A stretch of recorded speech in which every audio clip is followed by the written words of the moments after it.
আমি শুধু এখন ভাঙড়ের বিধায়ক নয়, রাজ্যের মানুষের বিধায়ক হয়ে গেছি। সারা রাজ্যে যখন অন্যায় অনাচার সংগঠিত হয়, প্রত্যেকটা ক্ষেত্রেই আমি মানুষের পাশে দাঁড়ানোর চেষ্টা করি।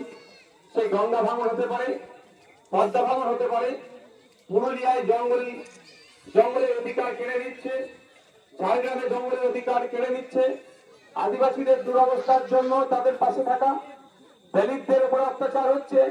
বিদ্যুৎ মন্ডল আপনাদের এই দক্ষিণ চব্বিশ পরগনা জেলার বিষ্ণুপুরে তাকে খুন করেছিল।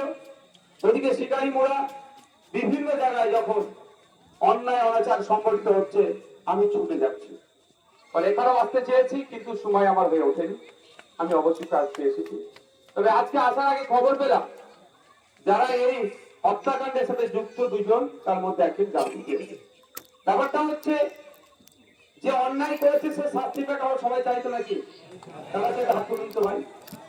সবাই আমরা চাইতো নাকি যারা অন্যায় করেছে শাস্তি পাক? সবাই চাইতো।